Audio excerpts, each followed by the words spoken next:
Hey, welcome back to the BGX podcast. My name is Phil, as always, and my guest today is a fantastic creator out on TikTok and Instagram. Thank you so much for being on the show, Teresa from Playin Around. So great to have you on today. Hey, thank you so much for having me. I've been enjoying watching the podcast and all the guests so far. I'm so excited to be here. Awesome. Well, it's my pleasure to have you. I really appreciate the time. So let's get right into it. Talk to us a little bit about kind of how you got into the gaming hobby in the first place. Obviously, you've got a beautiful collection behind you. Yeah, thank So you. how did all of this start for you? So I would say maybe it started about 8 years ago. I didn't grow up in a gaming family. We had games that were given to us as presents, but we actually played with them like they were toys. Nobody ever really taught us how to play the games. So maybe about 8 years ago, my husband brought home, it was Forbidden Island. Great little game. And we learned to play that and we had fun with that. And we kind of like tabled it for a few years. And then fast forward, we started kind of getting a little bit more into it. And we started in a similar place as I think a lot of people with like games like Ticket to Ride and Go, Tokaido, all great games to start out with. And it kind of snowballed from there. I started actually meeting people who played games, and I was like, oh, there's a whole lot of folks out here. So, yeah, it snowballed. Every game that I played, I wanted to own it. I wanted to have it. And still, even now, I'm looking at new games that I haven't played and saying, oh, I want to play that right now. Yeah, gotta have it. Well, it was definitely incredible to me too, as I sort of got back into the hobby. I mean, I've always sort of liked board games, but I was never a serious gamer. And when I started getting more serious about board games, like discovering the huge community that exists is sort of overwhelming a little bit and surprising, I guess. What was your experience as you started to, get more into the hobby and meet more people and find out that there's conventions and all this Oh, stuff, yeah. Yeah. So I started with the first game group, which just happened so randomly. I met a girl at a party and we just hit it off. We started talking and she was like, hey, I'm thinking about starting like a board game group. She's like, would you be interested? Maybe give me your email address or like your phone number. I'll text you. And so we did that. We started this group and I knew no one there. There were four of us and we were only all mutual connections through her, but none of us really knew each other. So it was kind of magical that it all came together. And that was like 5 years ago. And basically our core group is still together. We've had people come and go, but we still meet every week and play games. Yeah. And from there, we started going to our local conventions. We started hanging out with game groups at quite a few of the local game stores that we have nearby. And I just started kind of building this like local community of friends that are always available to play board games. Yeah. I mean, that's awesome. I'm sure that first session might have been a little awkward as you're all sort of sitting down like, okay, who's the crazy person at the table, right? Yeah. Like it's almost social deduction. We didn't understand like who was what sort of game player, if that makes sense. So like now we know, oh yeah, so-and-so is the AP player, so-and-so is, the one that has no idea what's going on. And Teresa is the one that is chaos incarnate. Mostly when I play games, I don't always have a strategy. My strategy is to make the prettiest thing or do the best thing that I can. Yeah. So you mentioned some of your gateway games of, Ticket to Ride, that kind of thing. So, talk to me about some of those. What really appealed to you or stuck out to you as, a hook that kind of got you to want to play some more? All of those types of games have a really easy to learn rule set, I think is a number one thing when you're trying to get into gaming, or if you're trying to introduce games to your friends. It's important not to kind of bog everybody down. You want to make it really approachable. Bogging everybody down can come later when you've got them all hooked. But initially, you want something where the rules are really clear, really easy to understand, and then the strategy can take over from there. So games like Ticket to Ride, like you play it a couple times, you know how the game works, how all the mechanics work, and it's just kind of which cards you draw choose, like dictate where you're going to go on the map and what you're going to do, what your strategy will be. What are some other gateway games that you've found success with in getting people Oh into the man, hobby or sort of, folding new people in? there are so many of them coming out these days that are so quick and easy to play. Cat Lady was a fantastic one for me. It has cats, love them. It's really easy to understand, really easy to score, and it plays really quickly. Card games are great for this, like Point Salad, that type of thing. There are some behind me that are Yeah. even dexterity games. Like the rules are fast and loose, but they're hilarious. Mm. I'm not a big party game player, but games like Telestrations are fantastic because they just get everybody laughing. They get everybody having a good time. And the most important thing when you're starting to play games is having fun. It's always having fun. Yeah, for sure. One of the ones I've been using a lot lately is 5 minute dungeons, because Yes. it's not very intimidating. You're on a 5 minute timer, and then like, oh, okay, we didn't make it, or oh, we made, Oh well. Yeah, and you play it again. right, and then you just It's easy. play it again, play another round, and I feel like with that game, especially like you said about rule set, like okay, you match the colors on the card to the Yep. cards in your hand, like, and you can just start going, and then you sort of like, oh, and don't forget your special ability, and don't forget your Uh-huh. special cards, and you can kind of fold those in as you go. But that's one that I've found some success with because it is so just like, let's just jump right in, and we're all on the same Hmm. team, so no one feels like, well, you didn't tell me that, so I lost because of, sometimes there can be hurt feelings with the new player, especially. Yeah, it's quick, easy to learn. If you haven't played the Marvel version of that one, it's awesome too. It's a lot of fun. I saw that. So I was at a board game flea market a few weeks ago, and I saw that on the table, and I was like, 5 minute Marvel.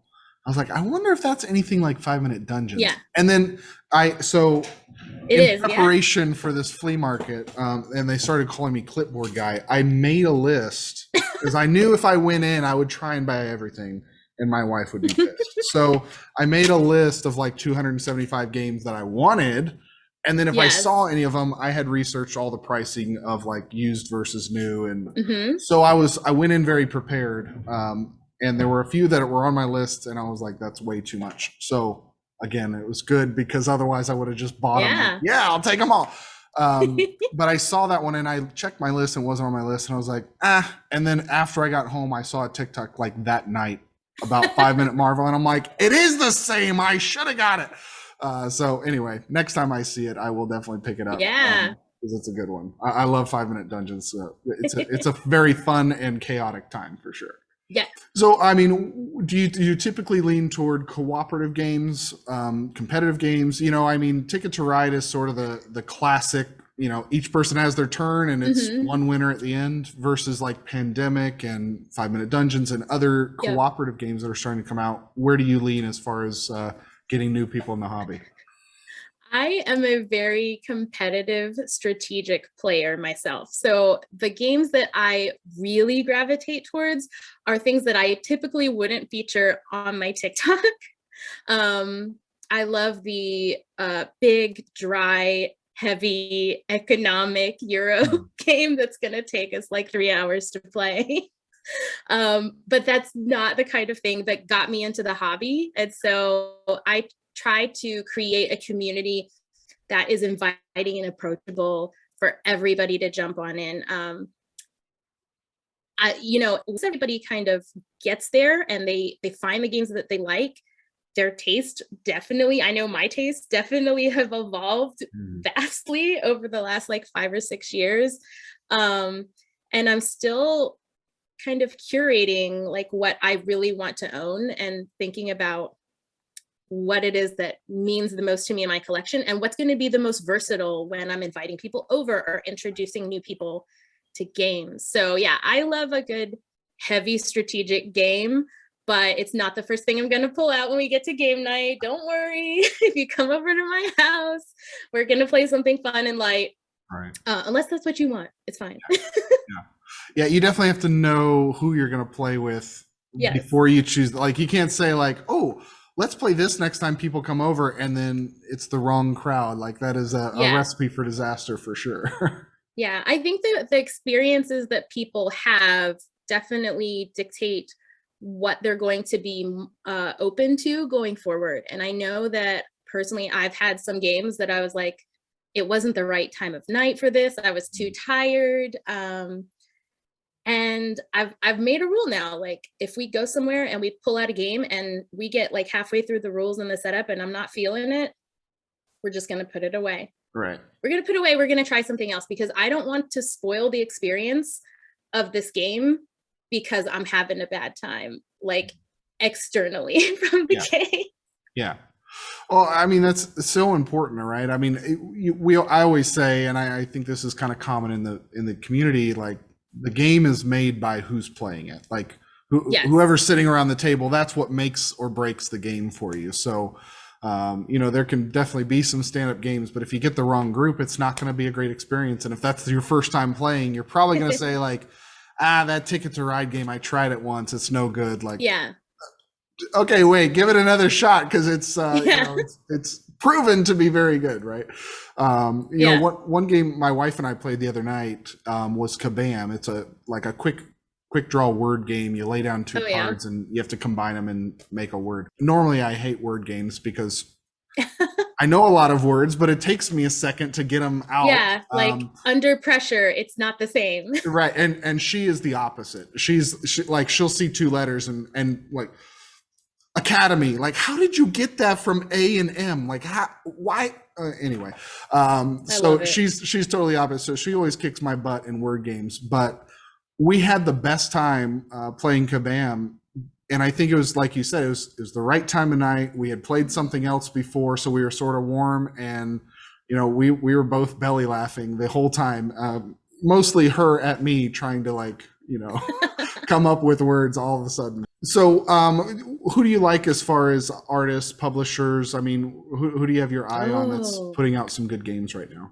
Well, I've been really big into Devere Games. They have this habit of creating games that have a small box, but the content of the game has like so much strategy, so much going on. The artwork is beautiful.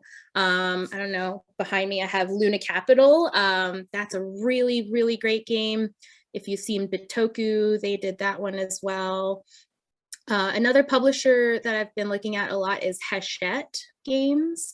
They did Nidavellir, which is such a fantastic quick playing game. Shamans, which is also on the shelf behind me. So whatever they come out with next, I'm definitely watching for. I've been having a really, really good time with those games.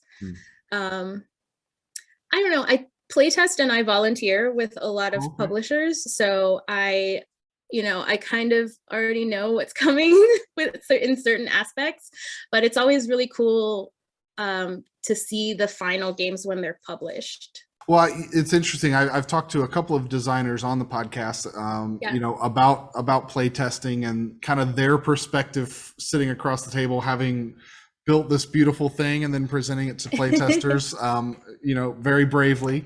So what is it like for you, I guess, as a playtester on the other side of that, knowing that this person has put countless hours into this thing they're putting in front of you, and then like, hey, I'm going to rip this to shreds now because I don't love it. Like I mean, obviously not, but what is it like sitting on the other side of the table? So it's definitely like you don't get paid to playtest. Sometimes you get incentives to playtest, especially if you're playtesting for a publisher versus playtesting for a designer. And I playtest for a lot of publishers. So the idea of the game is already committed to, they're just like tweaking mechanics and that sort of thing. And when you're doing this, what I'm looking for, one, is, am I having fun? If I'm not having fun, that's the first problem.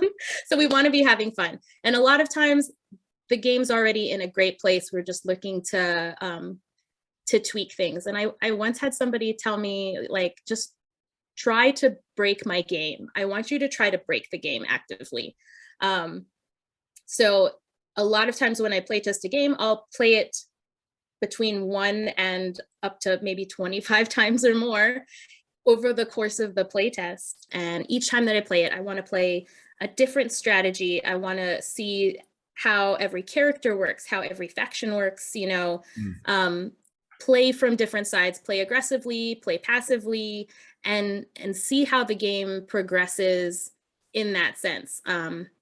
If I'm playing with other playtesters that I've kind of roped into doing this with me, I let them play however they want. But I basically try to take a different role every time. I'm going to try to see if there's something that might upset the balance of the game. And that's kind of my goal, because you want to be able to find those things out before the game gets published.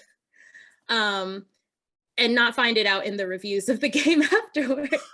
Right. But yeah, like I said, you could play it 1 in 25 times. If you play it that many times in a row and you're still having a good time and you're still having fun, that's really all that matters. Like the game will be pretty solid at that point. Yeah, I mean that's definitely a good thing to get out in playtesting, because there's nothing worse than a game publishing and it's like, Yeah. okay, as long as you don't ever attack or don't ever Yeah. move any aggression, the game will just last forever and you'll win by attrition. Oh, yeah. Like that's Yeah. the worst type of game. Like the really cool thing about it is that every time you discover something in the game and you give the designer and the publisher the feedback on that, they might send you, okay, here's a new set of rules, play it this way. And it's really neat to see your feedback coming through in the development of the game. Especially once the game gets published and you get like those playtester credits in the rulebook. I'm like, oh, sweet, there I am. Yeah, that's awesome. So, obviously, let's go into your TikTok a little bit. You've had some incredible growth on there. So talk to us about that. What made you, obviously, you were into the hobby and then, you just decided to start creating for that. So what made you make that decision, and kind of take us through that? Well, I had an Instagram for the couple of years prior, at least. And I started that Instagram specifically so that I could just like document photos of games that I played on a weekly basis, and also just follow all the other board game accounts without ruining the algorithm on my personal account. And so, about a year and a half ago, I finally downloaded TikTok. I was like, I got to see what this is all about. And I was like, what? There's board gamers on here. This is awesome. So I started making board gamers and I was like, I'm just going to mess around. I'm going to make a couple of videos. And I had started to made a YouTube video. And I was like halfway through the editing, but I just felt like I couldn't be myself on camera. At least that's how I felt when I made the YouTube video. So I said, well, hey, TikTok is a great opportunity to try to create something, and I have a limited amount of time to present it. So maybe I can get better at being myself on camera. Maybe I can get better at editing my message down to, 1 minute, 3 minutes, whatever. And we'll just see what happens. And, I could talk forever about board games. So the fact that people like watch and like follow me, that's just beyond amazing. Yeah, I mean, your account obviously has grown a lot, and ton of followers, ton of videos. So it's been really exciting to see you and other creators as well kind of just come on the scene and have this explosive growth. I feel like the community is definitely very supportive of each other throughout the board game community, I think. Yeah, definitely. I have had such a great experience interacting with the other accounts on there. I've even found other accounts, other board game content creators who are nearby. I've met up with content creators at a convention.